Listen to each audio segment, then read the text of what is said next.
47 women stood in complete silence inside a corrugated metal warehouse on the island of Saipan.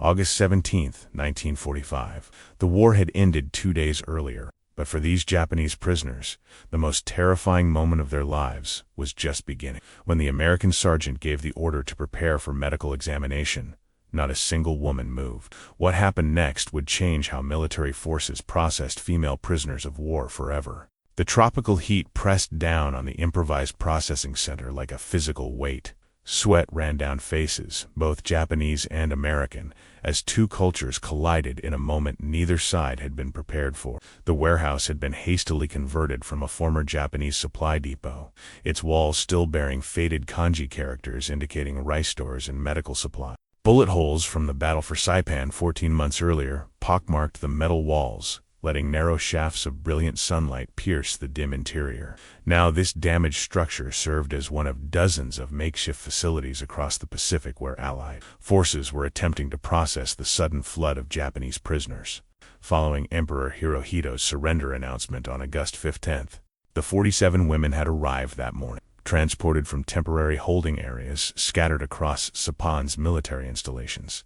They represented a cross-section of Japanese military and civilian mobilization, trained military nurses who had served aboard hospital ships and in field stations, administrative clerks who had maintained records for Imperial Army units, radio operators, and young civilian auxiliaries conscripted in the final desperate months of the war to work in military kitchens and supply depots. Their physical condition told the story of Japan's collapse. Uniforms that had once been crisp now hung loose on frames diminished by months of inadequate rations. Several limped from untreated injuries.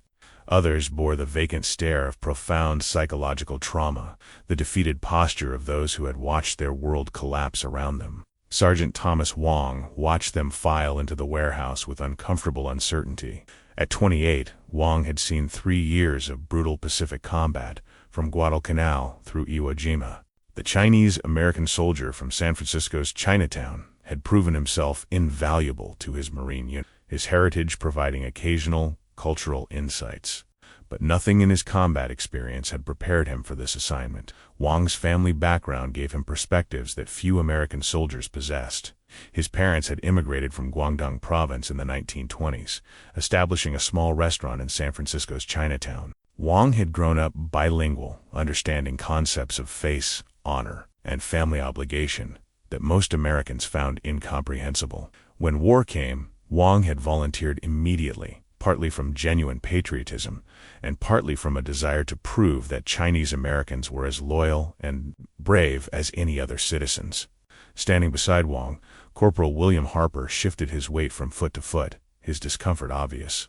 The 22-year-old from rural Iowa had never seen a Japanese person before shipping out to the Pacific 2 years earlier. His experience of the enemy had been limited to desperate banzai charges, hidden snipers, and the occasional captured soldier so indoctrinated that interrogation proved nearly impossible. The concept of Japanese women as prisoners represented a cognitive disconnect that Harper was visibly struggling to process. Lieutenant Eleanor Hayes represented the third member of the processing team. At 31, the Army physician from Boston had treated more combat casualties than she cared to count, working in field hospitals that moved just behind the advancing front lines. She had amputated shattered limbs, treated horrific burns from flamethrowers and napalm, and pronounced death on hundreds of young men. But her medical training had not prepared her for the psychological complexities of examining women from a culture she barely understood. The women entered in a ragged column, escorted by 2 armed Marine guards who remained near the entrance. Their appearance shocked the American personnel. These were not the fanatical warriors of propaganda posters. They were exhausted, filthy, and terrified human beings. Many showed obvious signs of malnutrition. Some limped from injuries that had healed badly. Others displayed the tremors of neurological damage, possibly from head injuries or psychological trauma. Fumiko Tanaka, 26 years old, had served as a naval nurse for 3 years before her capture. Her medical training allowed her to observe details that others might miss. She noted the relatively clean condition of the American facility. the medical supplies stacked in organized rows, and the professional demeanor of the American doctor. These observations warred with everything she had been taught about American barbarity. The propaganda had been relentless and specific.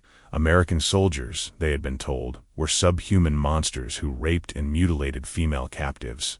Military indoctrination had emphasized that death was infinitely preferable to capture. Many women had been issued grenades or poison, expected to take their own lives rather than fall into enemy hands. That Fumiko and the others had survived to become prisoners represented a profound violation of everything their culture had taught them about duty and honor. Keiko Yamamoto, at 34 the oldest prisoner in the group, had worked as an administrative officer, managing supply records for an army garrison on Saipan itself. She had witnessed the island's fall 14 months earlier, hiding in caves while the battle raged above. She had seen the mass civilian suicides on the island's northern cliffs as Japanese families chose death over capture.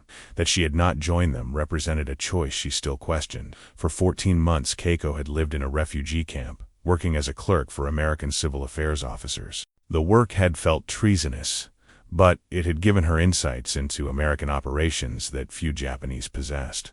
She had observed their administrative efficiency, their systematic approach to problems, their relative restraint with cooperative civilians. These observations complicated her understanding of the enemy in ways that felt dangerous.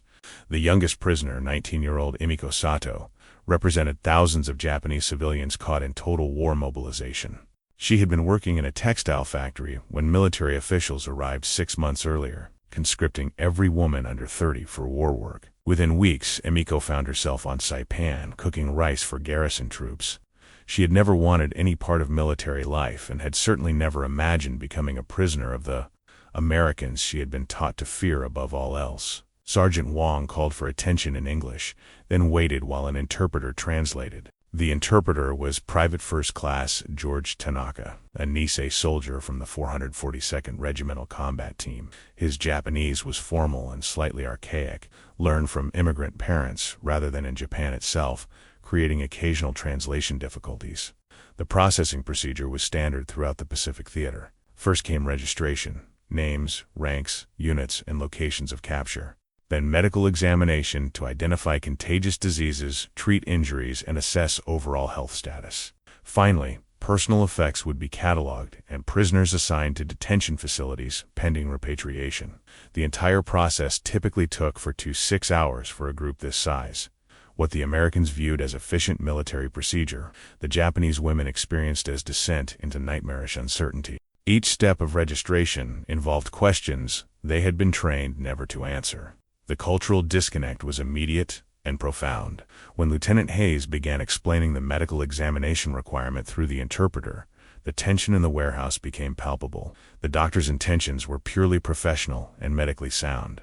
In the tropical Pacific Theater, epidemic diseases posed enormous threats.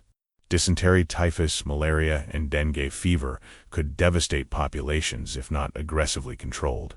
Every prisoner, regardless of gender, underwent health screening before entering general detention facilities. Hayes explained that examinations would check for fever, signs of infectious disease, wounds requiring treatment, and general nutritional status. Standard procedure involved visual inspection, palpation of lymph nodes, lung auscultation, and basic medical history questions. In stateside facilities or established hospitals, female patients would be examined by female doctors in private rooms. But this improvised center had no such luxuries. The reality was stark. Male medical personnel would conduct examinations in a facility offering minimal privacy. Canvas partitions could provide some separation between examination areas, but nothing approaching the privacy standards these women considered acceptable. And while Lieutenant Hayes could examine many prisoners herself, the sheer number requiring processing meant male corpsmen would need to assist. For the Japanese women, this explanation triggered absolute psychological crisis. Their cultural framework had no mechanism for processing the situation. Modest exposure of skin, even to male doctors in clinical settings, represented profound shame in 1940s Japanese society. The concept of undressing before foreign male soldiers transcended shame into existential horror. Fumiko Tanaka's medical training told her the examinations were medically necessary and apparently professional in intent. But her cultural conditioning screamed that this was the prelude to systematic sexual assault. The cognitive dissonance was unbearable. Around her, she could hear whispered conversations as women processed their terror through fragmented sentences and suppressed sobs. Keiko Yamamoto attempted to maintain order and dignity, speaking quietly to nearby women, reminding them to maintain composure and discipline. But her own hands trembled as she clutched her identification papers. She remembered specific propaganda images, grainy photographs purporting to show American atrocities against female prisoners, drawings of degraded women, testimonials describing horrors that now seemed about to become her reality. Emiko Sato simply froze. At 19, she had never been examined by any doctor, male or female. Her rural upbringing had instilled profound modesty as a core virtue. The idea of undressing before strangers, let alone enemy soldiers, seemed impossible. Her mind circled frantically, seeking escape routes that did not exist. The warehouse's single entrance was guarded. The metal walls offered no possibility of concealment. There was nowhere to run, no way to avoid what was coming. Sergeant Wong consulted briefly with Lieutenant Hayes, reviewing the order of procedures. They decided to process women alphabetically by surname, conducting examinations in groups of 5 to maximize efficiency. Canvas screens would provide minimal privacy between examination areas. Women would remove outer garments behind screens, submit to examination, then redress before moving to final registration. From the American perspective, these arrangements represented reasonable accommodation to limited resources. From the Japanese perspective, they represented confirmation of their worst fears. The lack of complete privacy, the presence of male soldiers, the requirement to partially undress in a facility where dozens of people could hear everything. Each element reinforced the belief that they were about to be systematically violated. When Sergeant Wong gave the order to form 5 lines for processing, the women complied mechanically. Fumiko found herself in the second line, her nurse's training allowing her to function even while her mind reeled. Keiko stood in the 4th line, still attempting to project calm authority. Emiko ended up in the 1st line, her placement a cruel accident of alphabetical sorting. Lieutenant Hayes positioned herself at the first examination station, determined to personally handle as many examinations as possible. 2 Navy corpsmen took positions at additional stations. The canvas screens were erected, creating semi-private spaces that satisfied American standards while failing completely to address Japanese cultural requirements. The first group of 5 women was directed to step forward and move behind the screens. The interpreter conveyed Sergeant Wong's instruction: remove outer jackets and blouses, maintaining undergarments, and prepare for examination. The phrasing in Japanese proved problematic. Some women interpreted it as requiring complete undressing, while others understood it as removing only outer layers. The confusion added another layer of terror. Behind the canvas screens, the 5 women stood paralyzed. Not a single hand moved toward buttons or ties. The silence stretched from seconds into a full minute. Outside the screens, the American medical team waited, initially assuming the women needed time to compose themselves. Fumiko Tanaka, standing in the second group, could not see behind the screens but could hear everything, which was to say, she heard nothing. No rustling of fabric, no quiet conversations, no sounds of compliance. Just crushing silence punctuated by someone's ragged breathing. Sergeant Wong exchanged glances with Corporal Harper. Something was wrong, though neither man could immediately identify what. Wong stepped forward and repeated the instruction through the interpreter, adding that examinations would proceed quickly and professionally. His intention was reassurance, but the words landed like hammer blows on women already stretched beyond their psychological breaking point. One of the women behind the screens began crying, the sound muffled as if she were pressing her face against her hands. Then another joined her, and another, until quiet weeping filled the warehouse like a suffocating fog. Still, no one moved to undress. Lieutenant Hayes made a decision. She stepped around the canvas screen to assess the situation directly and stopped short at what she saw. 5 women stood rigid, tears streaming down faces frozen in expressions of pure terror. Their hands were clenched at their sides, bodies trembling. One woman had her eyes squeezed shut so tightly her whole face contorted. Another stared straight ahead with the fixed gaze of someone witnessing invisible horrors. Hayes had seen terror before, but this was different. This was the terror of women confronting what they believed was inevitable sexual violence. Women, who had been culturally conditioned to prefer death over such dishonor. Women who had survived the war only to face a fate they had been taught was worse than death itself. The doctor emerged from behind the screen and spoke quietly to Sergeant Wong. Her professional assessment was immediate. These women were in acute psychological distress. Forcing the issue would likely result in medical emergencies. The situation required immediate escalation, not procedural rigidity. Wong's Chinese-American background suddenly proved invaluable. While not identical to Japanese culture, Chinese cultural frameworks shared concepts of honor and gender propriety that gave Wong crucial insight. These women were not being defiant. They were experiencing genuine cultural crisis, caught between military orders to comply and cultural imperatives that made compliance seem literally impossible. Corporal Harper, lacking this cultural context, grew increasingly frustrated. From his Iowa farm background, he saw women who were simply refusing to follow reasonable orders. His incomprehension was genuine, his frustration a product of complete cultural blindness rather than malice. Lieutenant Hayes called an immediate halt to processing. She directed the 5 women behind the screens to return to the main group without being examined. Then she requested emergency consultation with the facility's commanding officer. The situation had escalated beyond standard procedure. While they waited, Fumiko Tanaka watched the American medical team with desperate intensity, trying to read their intentions. Were they angry? Would they force compliance through violence? The Americans' reactions seemed oddly concerned. The woman doctor appeared troubled rather than threatening. The Chinese sergeant spoke in quiet, measured tones. This didn't match the script of barbarity Fumiko had been taught to expect, which only deepened her confusion. Keiko Yamamoto used the pause to move through the group of prisoners, speaking softly in Japanese. She reminded them of their duty to maintain dignity. But privately, Keiko wondered what dignity remained when faced with impossible choices. Then Emiko Sato collapsed. The combination of tropical heat, profound stress, malnutrition, and terror overwhelmed her young body. She simply crumpled to the concrete floor, unconscious before she hit the ground. Lieutenant Hayes responded instantly, her medical training overriding all other considerations. She rushed to Emiko's side, checking pulse and respiration. Heat exhaustion complicated by stress and malnutrition, a dangerous combination requiring immediate intervention. Hayes called for water, cool compresses, and a stretcher. Navy corpsmen responded efficiently, their movements professional and focused entirely on medical needs. They lifted Emiko carefully, carrying her to a shaded area. No one made any move to examine her or do anything beyond provide emergency medical care. This moment proved transformative. The other Japanese women watched American soldiers treat their collapsed companion with unmistakable medical concern. There was no violence, no sexual assault, no exploitation of vulnerability, just professional medical care delivered without hesitation.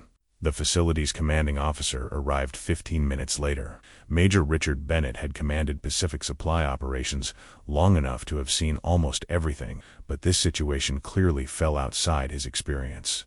He listened carefully as Lieutenant Hayes explained the medical and psychological dimensions of the crisis. Sergeant Wong provided cultural context. Even Corporal Harper contributed his observation that the women seemed genuinely terrified rather than uncooperative. Major Bennett made a command decision that would later be cited in revised Pacific Theater protocols for female POW processing.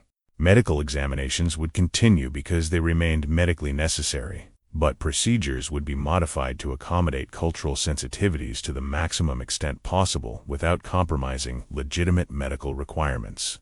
First, Bennett ordered the immediate requisition of female medical personnel from the hospital ship anchored offshore. This would take several hours, but the examinations could wait. Second, he authorized the construction of proper private examination rooms using available materials. Third, he requested the immediate deployment of a Navy corpsman who had served at the American Embassy in Tokyo before the war and spoke fluent Japanese. These modifications would slow processing significantly. The original 6-hour timeline would stretch to perhaps 2 full days. But Bennett recognized that forcing traumatized women through examinations would damage both the women and American strategic interests. The occupation of Japan was about to begin, and how American forces treated these first female prisoners would shape Japanese perceptions for decades. While waiting for the requisitioned personnel, Lieutenant Hayes made another crucial decision. She approached the group of Japanese women speaking through the interpreter and explained exactly what the medical examinations entailed and why they were necessary. She described the specific diseases they were screening for, explained how examinations would be conducted, and detailed the privacy measures being implemented. More importantly, Hayes invited questions. This represented a radical departure from standard POW processing, which treated prisoners as subjects to be managed rather than individuals deserving explanation. Fumiko Tanaka found herself responding before she consciously decided to speak. Her medical training gave her technical questions. What specific diseases were they screening for? What examination techniques would be used? Would treatments be provided if problems were discovered? Hayes answered each question thoroughly and professionally. This technical dialogue created an unexpected bridge. Fumiko's questions demonstrated medical knowledge that Hayes recognized and respected. The American doctor's answers revealed genuine medical concern rather than pretextual excuses for violation. A fragile foundation of professional understanding began to develop. The Navy corpsman with Japan experience arrived 3 hours later. Petty Officer First Class David Morrison had spent 2 years at the American Embassy in Tokyo, studying Japanese language and culture. His Japanese was fluent and culturally sophisticated. Morrison proved invaluable. He explained the situation to the Japanese women using culturally appropriate language and frameworks. He acknowledged their fear, validated their cultural concerns about modesty and honor, and carefully distinguished between legitimate medical procedure and the violations they had been taught to expect. His presence transformed the Americans from threatening foreign soldiers into individuals attempting to show respect and understanding. The female medical personnel arrived as evening approached. 3 Navy nurses from the hospital ship came ashore specifically for this assignment. Their presence changed the psychological dynamic instantly. The threat of male medical examination was substantially reduced. By this point, Emiko Sato had regained consciousness and received medical treatment. Lieutenant Hayes had personally cared for her, providing fluids, electrolytes, and reassurance. Emiko's experience collapsing in terror and waking to find she had been treated medically, rather than violated, began to crack the wall of propaganda-induced fear. The modified examination process began early the next morning, August 18th. Private examination rooms had been constructed overnight. Each room had a canvas door that could be secured from inside, ensuring complete privacy. Female Navy nurses would conduct most examinations, with Lieutenant Hayes supervising. Male medical personnel would remain outside unless specifically requested for medical emergencies. Petty Officer Morrison carefully explained the new procedures. Women would be examined individually, not in groups. They could keep undergarments on during examination. The door would be secured from inside. Only female medical personnel would be present unless the examining nurse determined that a specific condition required physician assessment, in which case the prisoner would be asked for permission.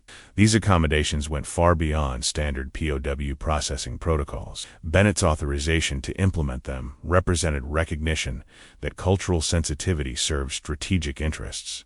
How American forces treated these first female prisoners would be reported in Japan, shaping expectations toward the occupation. Keiko Yamamoto volunteered to be examined first. Her position as eldest made it her duty to demonstrate courage and evaluate whether the Americans' promises could be trusted. She entered the examination room with a Navy nurse, who introduced herself and explained what the examination would involve. The examination lasted 15 minutes. Keiko emerged, shaken but unharmed, reporting to the other women that the nurse had been professional and respectful, that the examination had been genuinely medical, and that privacy arrangements had been honored. This first-hand testimony from their own leader carried weight that no American assurances could match. One by one, the women entered the examination rooms. The process was slow and emotionally exhausting, but it proceeded without crisis. The Navy nurses documented significant malnutrition in almost all prisoners, untreated injuries in several, and early-stage infections in a few, but they found no epidemic diseases and nothing preventing transfer to formal POW facilities. Fumiko Tanaka's examination included a longer conversation with Lieutenant Hayes about a partially healed leg wound showing signs of infection. The 2 medical professionals discussed treatment options using technical terminology that transcended nationality. Hayes recommended sulfa drugs and careful wound care, explaining her reasoning in terms Fumiko's nursing training allowed her to evaluate. The interaction was purely professional, grounded in shared medical knowledge rather than captive dynamics.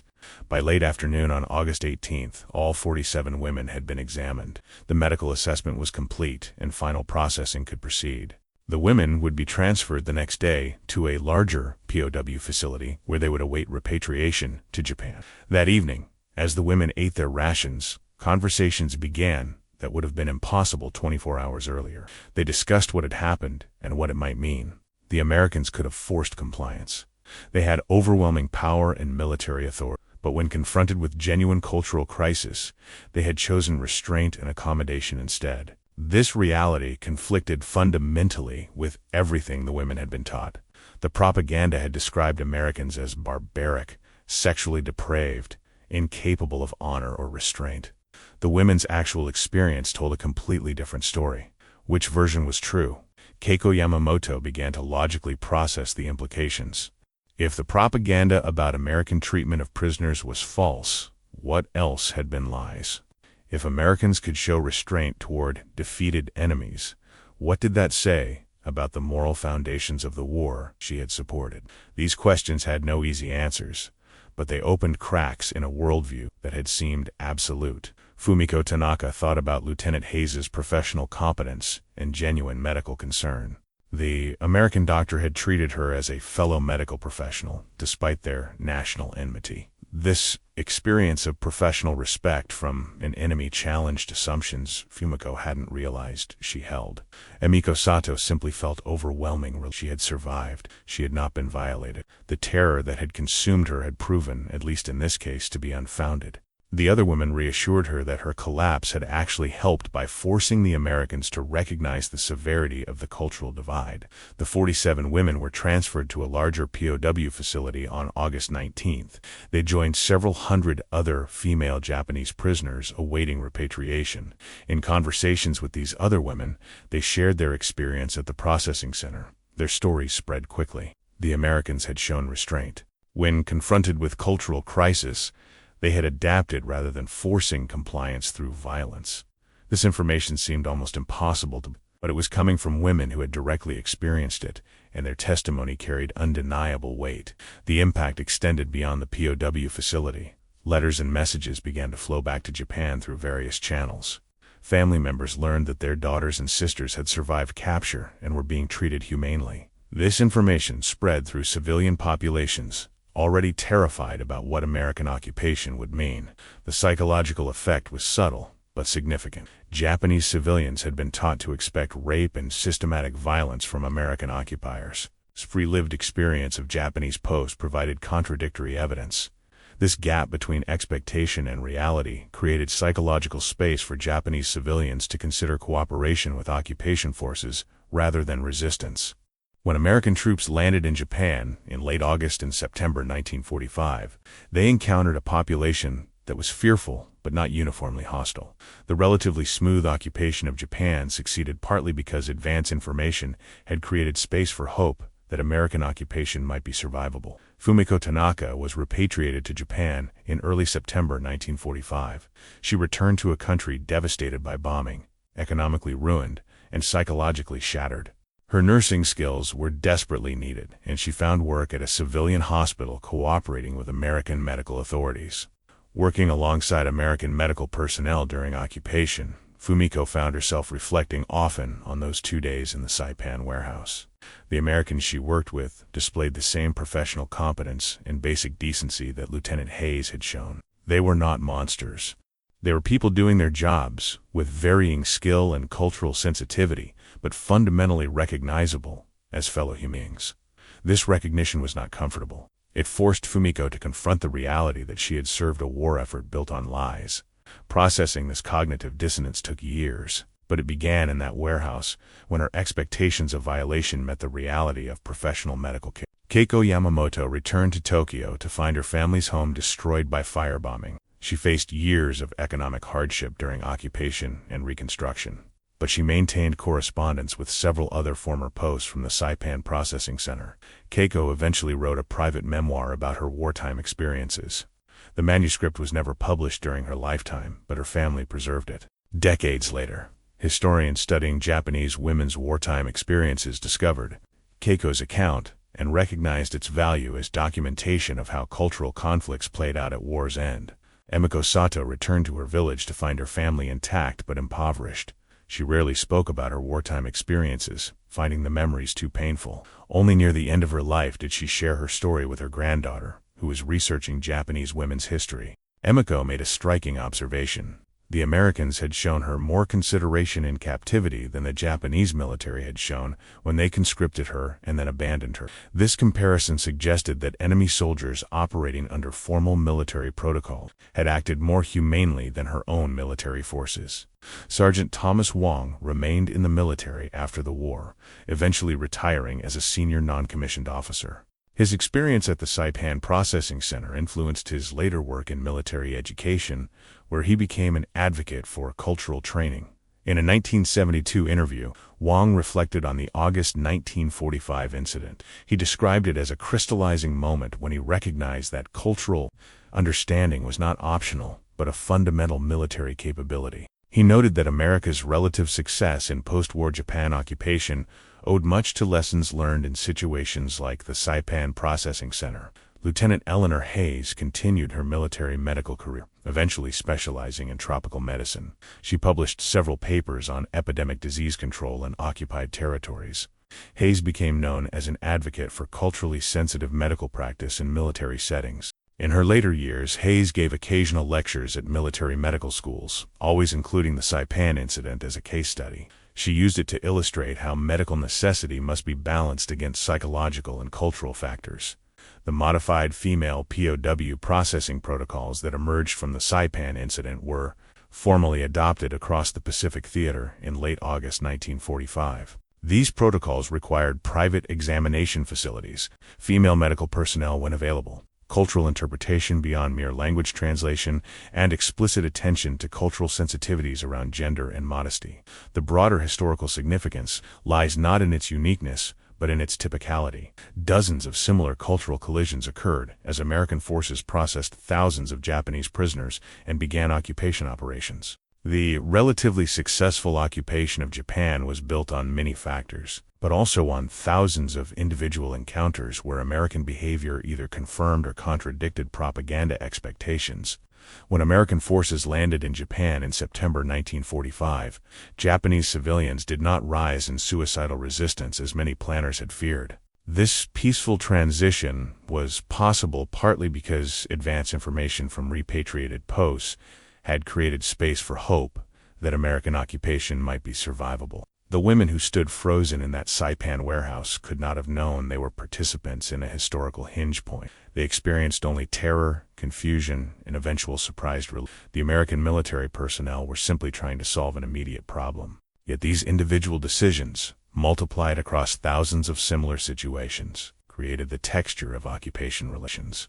The gap between Japanese fears and American conduct, while still containing many instances of misconduct, was nonetheless significant enough to make peaceful occupation possible. Fumiko Tanaka, in a 1989 interview, reflected on the Saipan Processing Center with striking clarity. She described her absolute terror, her conviction that violation was imminent, and then her confusion when American medical personnel showed professional concern and made genuine efforts to accommodate cultural sensitivities they barely understood. Fumiko noted that American behavior had not been perfect.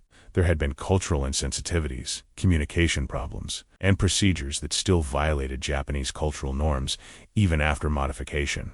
But compared to what she had been taught to expect, the reality had been shockingly humane. She concluded with an observation that captured the essence of the historical moment. Propaganda dies when confronted with decent behavior. We had been taught the Americans were monsters, when they proved to be merely human, imperfect, sometimes ignorant, but fundamentally capable of decency. Everything we had believed about the war began to unravel. This unraveling was not comfortable. It forced profound reconsideration of the war, Japan's conduct, and the moral framework that had sustained years of brutal conflict. But it also opened possibilities for moving forward that absolute enmity foreclosed. The 47 women who stood frozen in that warehouse were caught between two worlds.